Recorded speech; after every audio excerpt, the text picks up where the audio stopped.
Welcome back to another episode of Those Two Dudes. It's that dude, Josh. That's that dude, Ruben. Man, welcome back. We're back on the sports grind. I know we had a couple of special edition episodes come out, the Marvel episodes. We just dropped the second video of the phases of Marvel. Check those out, man. Those were a blast with the Girl Who Talks Sports, Sam. That was so much fun. Peep those out. As always, follow us at Those Two Dudes podcast, Instagram, TikTok, Those Two Dudes on Spotify and Facebook. Let's get into it, Josh. There's been a lot on the plate that we've missed already. I know we got a lot of sports stuff to talk. So let's jump right into it. First and foremost, since we last spoke, we were getting into the Super Bowl. Obviously, Super Bowl is past. We've already wiped our tears because there's no more football for a little while at least. But congrats, St. Louis, or not St. Louis. Look at that. I almost call them St. Louis Rams. Man, congrats, LA Rams on the Super Bowl. I think that is a big question, though, for me, because they did have immediate success, right? They kind of built a super team this year. They went all in and it worked. Do you think that's a good thing for the NFL that they created a super team and everybody just wanted to hop on one team and see if it works, kind of like maybe like what the Warriors did in the NBA?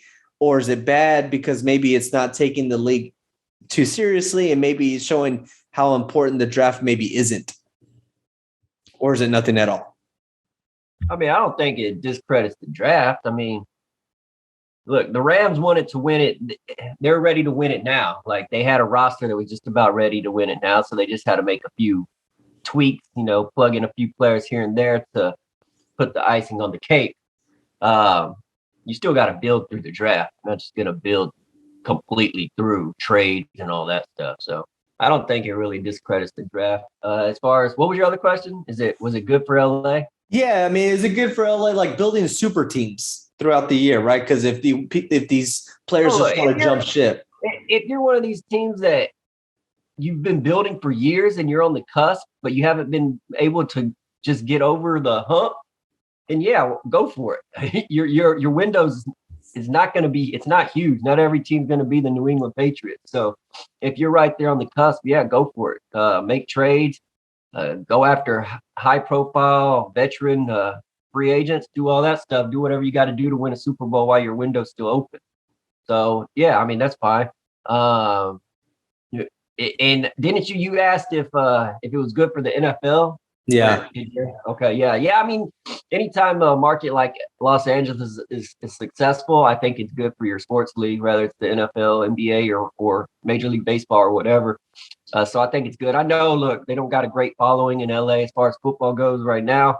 But if they continue to win, if they win another Super Bowl or whatever, that'll probably pick up some, but there's just so much stuff to do. But even without that, like just eyes on LA, like everybody's eyes are in LA, like all over the world. So like they kind of keep up, and there's a lot of people from all over the world in LA. Different people move there all the time. Mm-hmm. So I think it opens eyes from other places, for other parts of the world as well, if LA is successful. So yeah, I think it's good I think it's good for the NFL.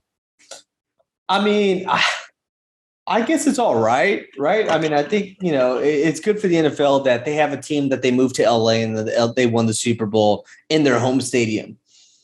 I feel like they're trying to force football in LA, right? Because this feels forced. Yeah. LA does. I mean, the Rams, even though they've originated from LA, they don't have a fan base in LA, and they had to force people to go to the games. And now look at the parade size. The parade wasn't even that big. I don't know. It just seems very. No, it definitely feels like they're pushing it, but they're doing it for a reason. Yeah, I mean, there's a reason they're pushing it. They know that if LA is successful, it's good for the league. Yeah, So, look, they got a Super Bowl, so yeah. I mean, I guess whatever, right? I don't really care that the city of LA won it. I'm more happy that the Rams or people like Matt Stafford won it. And honestly, I really am happy for OBJ. He's had he's had some up and down years over the last few years. He's been injured. For all intents and purposes, he had been a model player in Cleveland, minus the last month that he was there. But and really, you could argue that wasn't even him; that was his dad. But anyway, I am happy that he got his ring. personally, I don't see the Rams or the Bengals back in the Super Bowl next year. I don't know. I don't know, like, if the Rams have a lot of people becoming free agents. Well, OBJ's a free agent. Von Miller's a free agent. Like, those are the big ones right there. Yeah, so there's a lot on the plate there, and I don't know. Like, I know their safety that they had, Eric Weddle. He came out of retirement. He's retired again. So I mean, I don't know. I just, this seemed like, again, right? They went all in, and they won, and they're done. So. Yeah, possibly. It's possibly that does happen from time to time with rosters or franchises. So it did kind of feel like it was that kind of deal. So that might be the case. And they could still probably be a decent team next year. Maybe they won't win the Super Bowl, but I for sure think they'll be a decent team next year. And I think that's going to speak on Sean McVay, because he's an elite coach as far as I'm concerned in the NFL right now. And he's only 19. So, good for him. So moving on to obviously good news with the Rams. Let's talk about the drama with the Green Bay Packers. Aaron Rodgers always putting up cryptic posts. We don't know if this is his last year or if he's going to retire or if he's looking to move on from the Green Bay Packers. He put a post the other day on Instagram where he basically thanked everybody. He thanked his fiance, which maybe is his former fiance, but even there's some speculation that they might still be together. He thanked a lot of his players and coaches and just teammates that he's had. And then he later kind of reiterated that, it wasn't so much a goodbye post as much as it was just a gratification post. He was grateful for everybody. So he went on a cleanse. He went on a cleanse. I mean, what do we make of that, man? That's look, he's Can we talk about this cleanse he went on first, though? I don't even know about this cleanse. Oh my gosh, bro. I look, just glance at it. I think some of you have to like induce vomiting and some other stuff. Like it was pretty crazy. So yeah, if you haven't checked that out, check it out. It was like a 12-day long cleanse, right? Yeah. 12, What's the point? days, yeah. And each day, I think he had to do like something different along with meditation throughout, but then some weird stuff like vomiting and crap. So I don't know. But yeah. Oh no. Anyways, as far as like like he said it was just a gratitude post. So I don't know. Like anybody that's saying it's anything more than that, you're like reaching. Like I don't know. I don't. It could be. It could be. No, knowing him, it could be anything. He could be setting up an advertisement that he might be doing for Toyota. I have no idea. I don't know. It could be anything. But to say that it was definitely like a sign that he's doing something, I don't know. I'll wait till he makes a decision. I do think I've been saying I think this was going to be his farewell tour basically in Green Bay, and that he'd end up somewhere else after that year. So this coming year. So I'm thinking he's going to Denver. But the post, I ain't worried about the post. So you just answered my question that you think he's going to end up in Denver next season. I think he ends up. So you don't think he'll retire? No, I don't think he's retired. He's still very good. Like, why is he going to retire? He just won the MVP. Oh, he wants to win a Super Bowl. No, but I'm saying, of course, he's very good. But I mean, he's also hinted at retiring. He's old, but he's not old. He's not like 40, 45. 40. Like he's 39, right? 38. Something like that. He's got a couple years left. Yeah. I don't know, Josh. I don't know what to think of this. I don't know what to think of him. Aaron Rodgers is Aaron Rodgers. What I do know for a fact is when his career is over, whether it's this year or 3 years from now, keep a lookout for Bravo or any other channel like that. He'll have a reality show on there after. That's what I do know.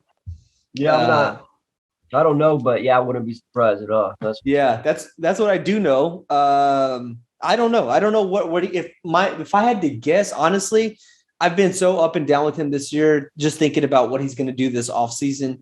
And I was for sure, there's no way he's going to come back to Green Bay because the way he's been talking about them.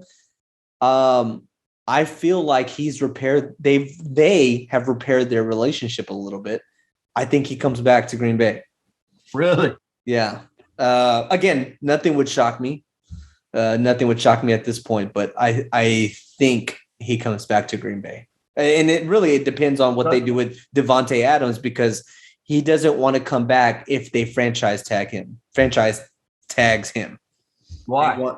They want to. He wants Green Bay to make a deal, like to get a new contract in place for Devontae Adams. He wants Green Bay to take care of him. Interesting. So okay, I don't know. We'll see. There's a lot on the plate there. We'll definitely see.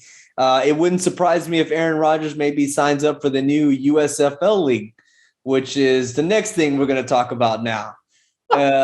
So we've already had, several, experiments. We had the American Alliance Football League a few years ago. I know there was a team in San Antonio that actually was doing well before that league folded. And then that transitioned into the XFL league. And then that league folded. But the reason that league folded, I would argue, is because of COVID. It hit right around that time. Yeah. So maybe that wasn't a terrible experiment. But now this league is back, the USFL, and there's 8 teams. It was a league in the 80s. Now it's not ran by the same people, but they do have. I think there were 10 teams in the old USFL, and the 8 teams they have now are from 8 of those 10 cities that were in the old USFL. So sure, that's pretty neat. And they have the same names too. Yeah, they got the same names. There are 8 teams. There's 2 different divisions, the North and the South division. I think the only stinker about all this is they're playing all their games in Alabama. They're not like just this year. Just this year. Yeah. I think it has to do with I guess funding issue, or not issues, but I guess I don't know. I heard it had something to do with finance. So I don't know, but I do know that now. This is hoping to be something, obviously, and the XFL is also coming back. So we don't need 2 of them leagues. One's good. Like. We'll see, man. Look, it's good competition. It's good. If anything, it makes for good competition because it'll make one of those 2 leagues better.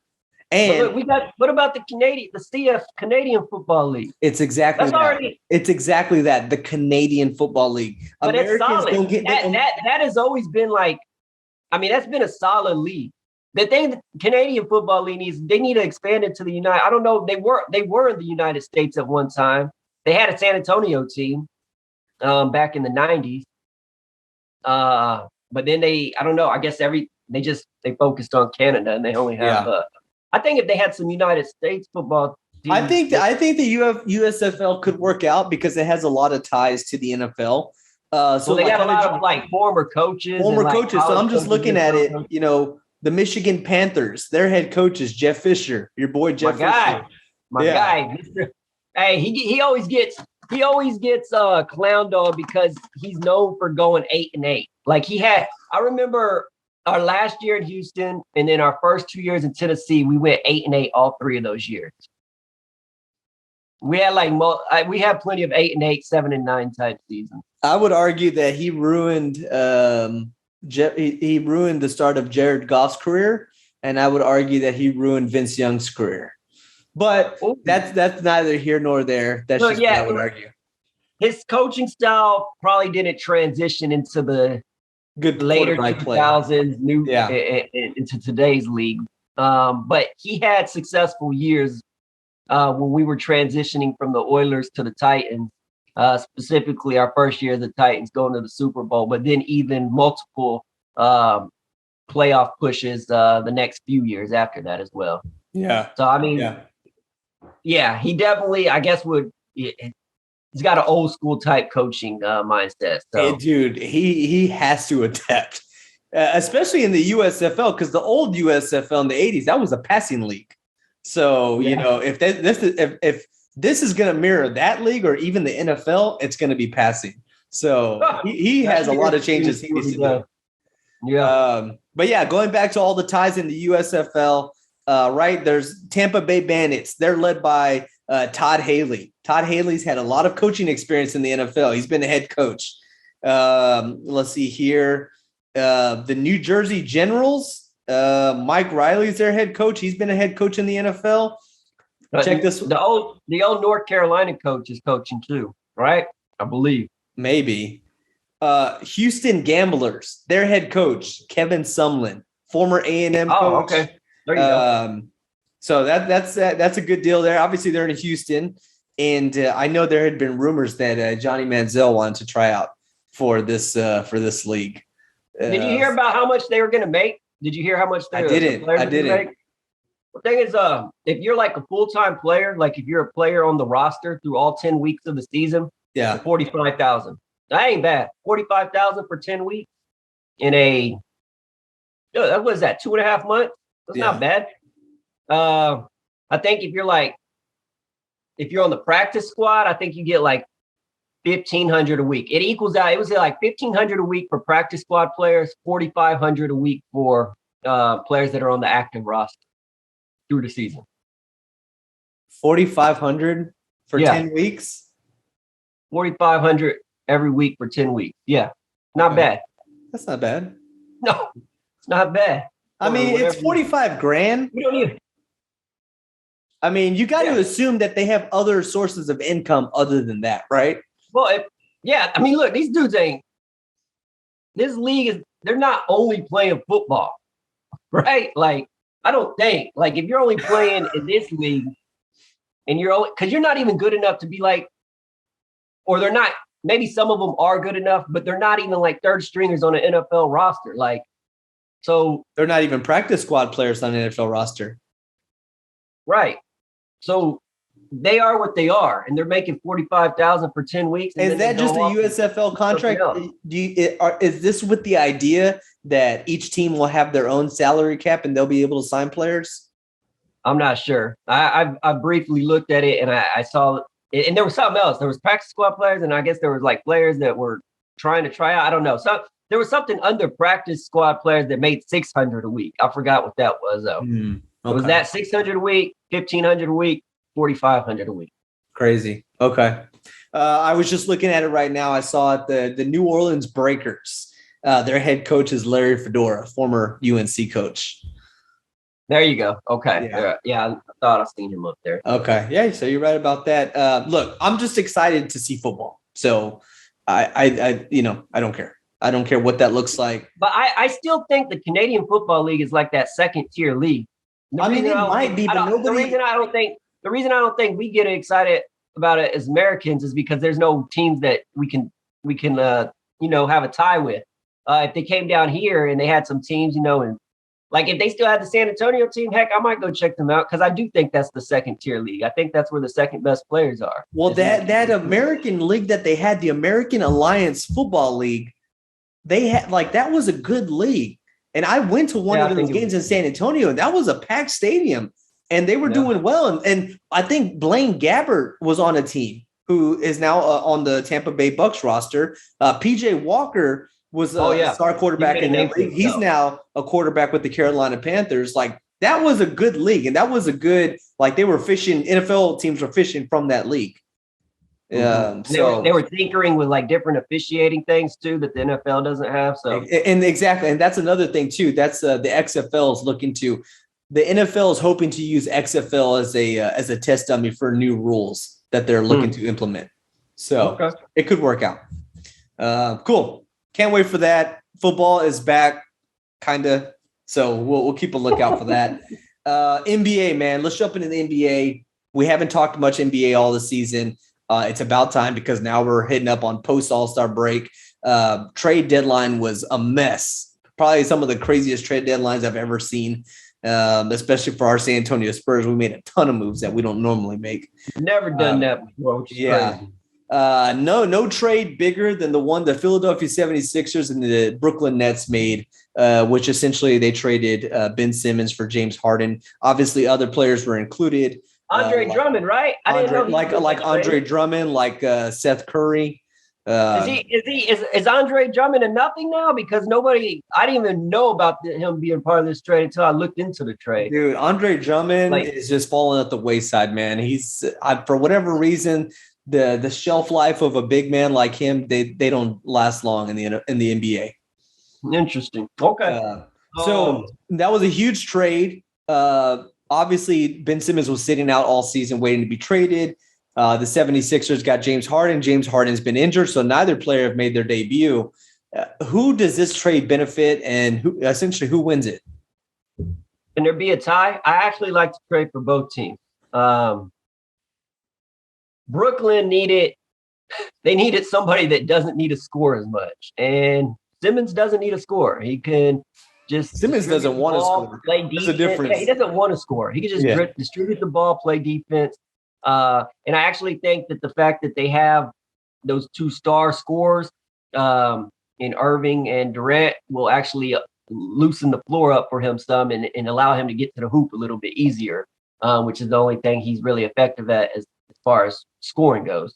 So I think that'll help him out as well. So, and then on the other side, I think they needed somebody that could score on the perimeter, somebody that could you just give the ball to and he can go get a bucket for them. Yeah. And I think that's what he's going to bring to them and to Philly. And so I think I honestly think both teams win.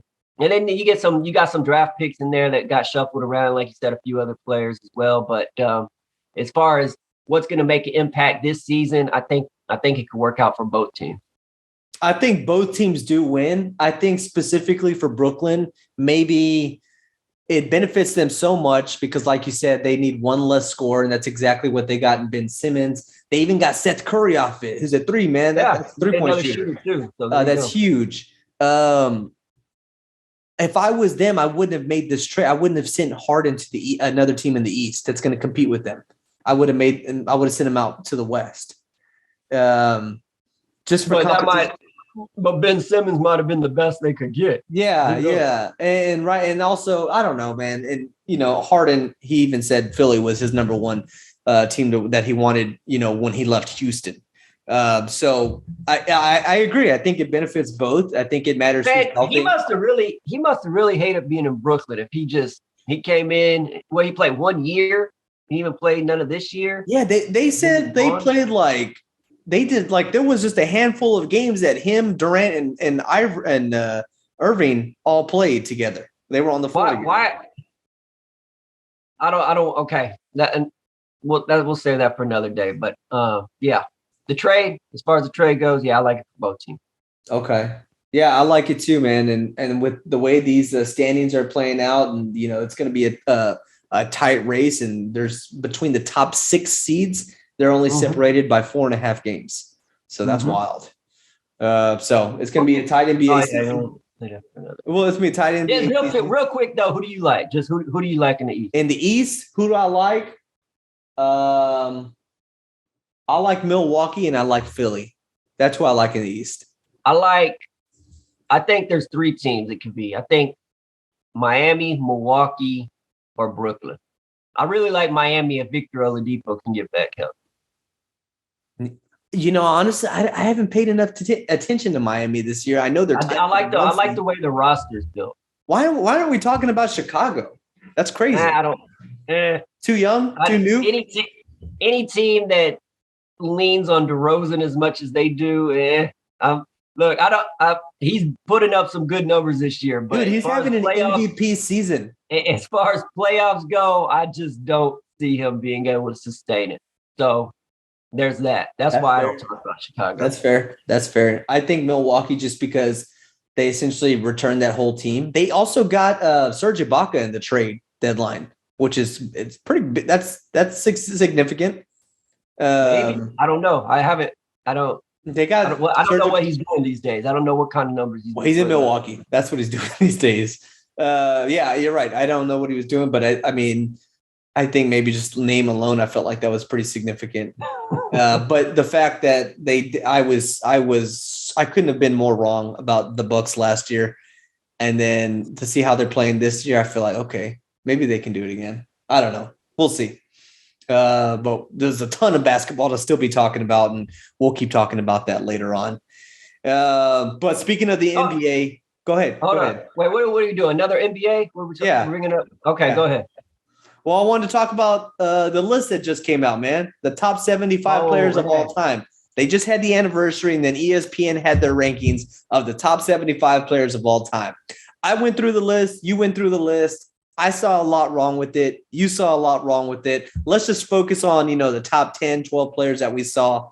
What to you was the biggest change that needed to be made? Biggest change? Oh, as a Spurs fan, Duncan's too low. And even if I wasn't a Spurs fan, as a basketball fan, Duncan's too low.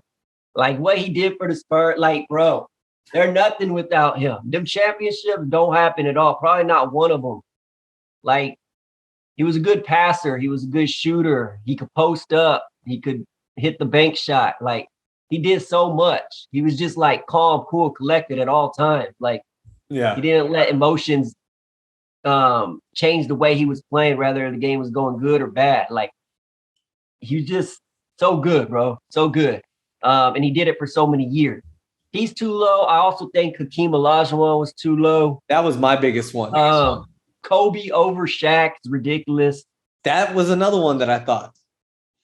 And then they got Wilt Chamberlain over Bill Russell. I'm okay with it. I know Bill Russell has all the championships, but I think if there's any player from way, way back in the day that could play like still, it'd probably be Wilt Chamberlain. Like, that dude was just a physical specimen. Like, he was ridiculous. Like, I mean, he averaged 50 points a game in one season. Like, that's unreal. When it took place.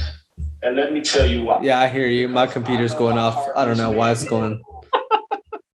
I was looking at the list right here because I have the list pulled up right here, and I'm looking at it, and I know there's a lot of changes that need to be made. I just don't know who I would make it and where I would make it. Personally, for sure. Look, Shaq's jumping Kobe. I feel like they got Larry Bird ahead of Duncan. That's nonsense too. Really? Yeah, bro. Look, the Celtics teams were loaded, and then not only that, he won 3 championships. Duncan has 5, and Duncan did it for way more years than he did too. Yeah, to me, Larry Bird was just lethal, man. He was lethal. He stepped on that court, and he was just, I'll score whatever I want to score. And I don't know. Yeah, I mean, I'm with you. Oscar Robinson's in number 9. I'd probably take him out the top 10. I see Magic Johnson as 4. Dude, look, that team was loaded too. I get it with Magic Johnson, right? He played every position. Hall of Famers. What? Magic, Kareem. What is the other dude? The dude with the goggles, and then Worthy, Kurt Rambis, and James Worthy. They had so many guard players, bro. Byron Scott. Yeah. So they were I mean, I like Magic. I do like Magic. I think he's top 10 as well. I think Magic is top 10, but I don't have him ahead of Duncan either. I think Magic is top 10. I don't think he's 4. I'm with you. Look, we're on the same page. I think Shaq over Kobe. I mean, just how dominant Shaq was, and just thinking, well, I mean, imagine your game plan. Give the ball to Shaq. That was your game plan, and that's how the teams won. Yeah. Yeah, I mean, Shaq took that Orlando Magic team to the NBA Finals. Now, albeit they got swept. Second or third season in the league with a whole bunch of other young teammates around. Dude, young teammates and people that they just kind of mixed together, like Horace Grant. Like, Horace Grant was good. He wasn't great. Shaq or Hakeem Olajuwon? Hakeem beat him in the finals, but Hakeem only had 2. Shaq had 4. I don't know. I think Hakeem was a more complete player. Shaq was obviously, like, that dude was probably the most dominant player I've ever seen in the post. Like, he was just a freak. But Hakeem had moves. Also, he revolutionized the center position. Hakeem. Who? Hakeem. He revolutionized the center position with the jump shots and the moves and the fakes. He wasn't just a big guy. Yeah, right. He was so good too. So that's another player. You could debate Hakeem over 100%. Shaq. Oh, you could. To me, they're tied. It's 1A, 1B with Shaq and Hakeem as the big man. Yeah, I'd probably go that way too. And I compare it, and the measuring stick for me is how well did they do against David Robinson, because we grew up watching the Spurs, and I went to games where Shaq went against David Robinson. I went to games where Hakeem went against David Robinson. And Shaq, he dominated David, but Hakeem just made David look silly on the court.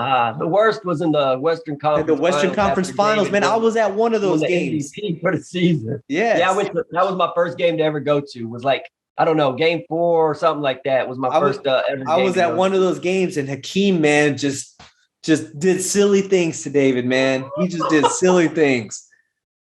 Yeah. So So I think they're both up there, but I think there's an argument for either one of them. You could put them I think they should be like right by each other, probably in the top 10 somewhere. Yeah. And then I'd put Wilt and Russell somewhere. They're in there, top 10. Them. They're I don't look, man. Russell's the one with all the championships, but he was small, man. Like, I don't know. I really don't know like how his game would transition to today. I don't know. I have to go back and really watch film of him to really and it's still hard because they played such lesser competition, and there were only 8 teams in the league when they were playing. 8. Yeah. There was only 8 teams. And half of those players had other jobs outside of basketball. And then on top of that, I think the Celtics was like the team that was loaded with all the future Hall of Famers as well. So yeah, I don't know. So real quick, 1 and 2 was MJ and LeBron. Is that right? I like that. That's about the only thing I like. Yeah, I'm good with LeBron at 2, and I'm definitely good with MJ at 1. So that's probably the only thing I agree with. Okay. Everything else is eh. So just throwing this out there real quick, I was watching The Herd with Colin Cowherd, and one of his Fox Sports colleagues, Nick Wright, popped up talking about the list, and he said they were mentioning LeBron and Michael. Well, he mentioned how he said, yeah, LeBron, or he said MJ, yeah, he's definitely in my top 3 players of all time. And he went on to then say that MJ is number 3 on his best player of all time. 3. Yeah. Who's 2? Wilt Chamberlain. Wilt is up there. The dude was, like I said, man, that dude was a freak before all the other freaks showed up. So, yeah, Wilt's up there, but no, I'm not putting him over MJ, and I'm not putting him over LeBron either. That's ridiculous. I'm not either. That's crazy. Go check out that list for yourselves, guys. I mean, obviously, there's a lot to be talking about on NBA.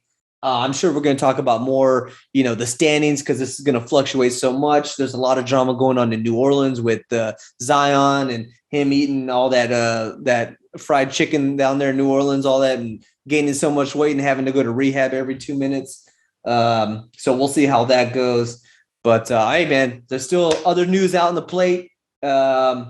Let's move it over to the college side. There's some college news that popped up both on the talking about college football. Before we go to college football, I want to say let's stay on the basketball side of things. College basketball, the conference tournaments and then the NCAA tournament, they're all coming up within. I know the Sun Belt's tournament is next weekend, not this coming weekend, but the following weekend. And I think there's some other small conferences that start their tournaments even earlier in the week than they do. So those tournaments are coming up. Plug to my Texas State Bobcats. We're 1 win away from clinching the regular season crown for two consecutive years and an NIT berth at the very least. We play tonight. We're 3.5-point underdogs on the road. Y'all watch us. Y'all cheer us on. Anyway, no, y'all won't even see this until then. But anyways, we got to win tonight, or we got to win on Friday. One of the two to win the conference title. So and they get the 1 seed, right? 1 seed in the conference and at least the NIT berth. If you win the regular season, you get an NIT berth. Really? I didn't know that. Okay. Yeah. It didn't used to be that way, but yeah, now I like that. Yeah, I like it too. It's good for the smaller conferences that win the regular season title. Because it's in a conference tourney, anything can happen. You go, okay, hey baby, bring that NIT title to San Marcos. Let's go. I'm cool with it. Look, I'm cool with it because last year they didn't because they shrunk the NIT. They won the regular season last year, but because of COVID, the NIT went from 32-team tournament to 16-team. So they didn't do the automatic big. So we didn't get to go to the NIT last year. But yeah, this year, 32 teams. If we win one of the last 2, we're at least in the NIT. So if you figure in the NIT, there's a chance that they could host an NIT game, huh? Depending on what seed they are. I don't know. I'm not sure how that works. Yeah, I'm not sure all the ins and outs. Depending on what seed they are. But yeah, I'm excited about that. I'm excited for college basketball is crunch time right now. And there's a lot of good things going on in college basketball. Like as far as like the West Coast Conference, they're usually a 1 or 2 team league. They got a chance to get 4 teams in right now with obviously Gonzaga. Mm-hmm. They got St. Mary's. That would be their 2nd team. San Francisco is their 3rd team. speaking of Bill Russell, that's his alma mater, Yeah. and they haven't been in the tournament in quite a while. Since Bill Russell. And then BYU is also they're on the outside looking in right now, but they still have a chance as well. Cool, man. Looking forward to it. So let's keep talking about college basketball. Also, I want to plug in March Madness comes around. We're going to be doing another March Madness bracket challenge, guys. Got to sign up for it. Last year, I know we had 20 plus entrants. Dude, there's a prize at the end of the rainbow there, man. So free to sign up, join. It was hot. And also these things are so unpredictable, man. So tell everybody, tell your kids, tell your dogs, tell everybody to sign up, man. So much fun. But dude, there was some big stuff that we missed. The other day we had the scuffle with Michigan and Wisconsin. Juwan Howard, he took a swipe at the Wisconsin assistant head coach during the handshake lineup. It turned into a big mess. He was suspended 5 games. The head coach of Wisconsin was suspended 10K. And then I think one player from Michigan and one player from Wisconsin were each suspended a game. In regards to Juwan Howard, man, 5 games. Fair, not enough. He needs more. Tell me your thoughts. Not quite enough. I'm glad. Look, I try to be a merciful guy. I like people getting second chances. So I didn't want him fired, but I thought he should have been suspended for the season. Look, this isn't the NBA, the NFL, or any other professional league. This is college basketball. They're student athletes. They're members of an academic institution, and these coaches are coaching for an academic institution. So they got to be leaders. They got to set examples. These are young men still. They're men, but they're young men. They're still formable. So you need to set an example, especially as a former NBA player. He should know better than this. He went too far, regardless if he said the other coach put his hands on him or whatever. He didn't do it with malicious intent. Mm-hmm. And Juwan Howard just got carried away. He went too far. He let his emotions, I guess, get the best of him, and he struck the dude in the head. It can't happen. So yeah, I think he should have been suspended for the season, and then he should have came back next year. So yeah, 5 games, it's not enough for me. Man, I just don't know. I know we did a poll on our Instagram, and honestly, we had a ton of people voted, and it was 50-50. So it doesn't look like that's it has yet to be determined either. Man, I don't know where I fall with this. I really don't, because I like Juwan Howard. I hated to see that happen. It was crazy. You don't want to see coaches doing that. And if that happens to students, it's far more severe. And, we're already coming up on, the end of February, which means the tournament season is right around us, just like you had mentioned, Josh. I don't know what the right answer here is, man. I really don't. I honestly, I was worried that he was going to get fired. And that's why I did not want to see him get fired. But I also felt that was a possibility. That would not have surprised me if he would have been fired. Yeah, no. Especially because, look, he's had another incident or two before. So definitely one I can recall.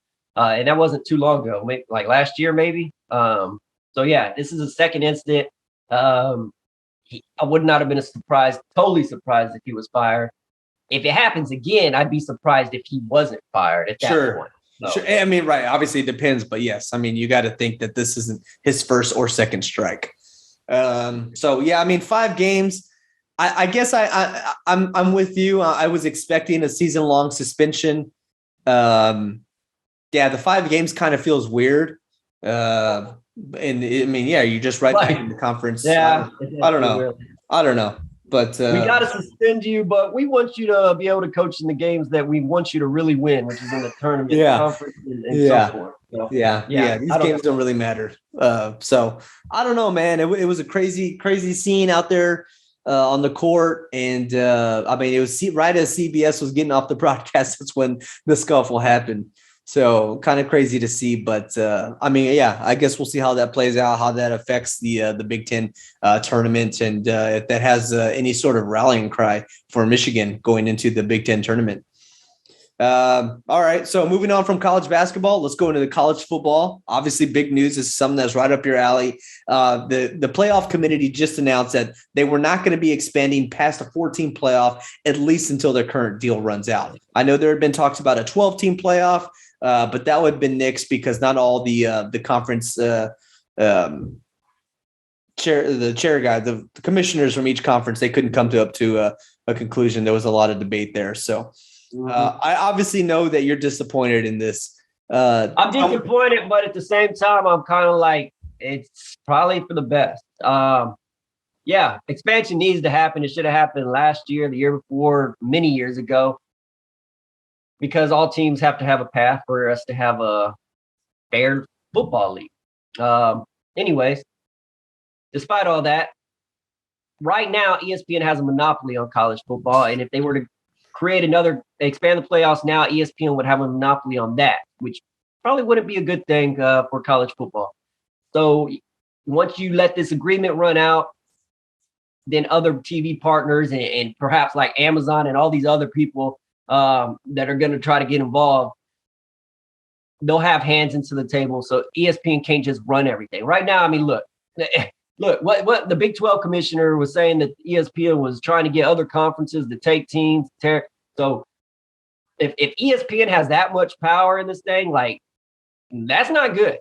So honestly, waiting and letting other people get their hands into the pie and have, say in what's going on, maybe we'll actually get a system that's possibly more fair for everybody. So in the short term, I don't like it just because I want other teams to have a chance, but long term, it might be what's best. So it is what it is.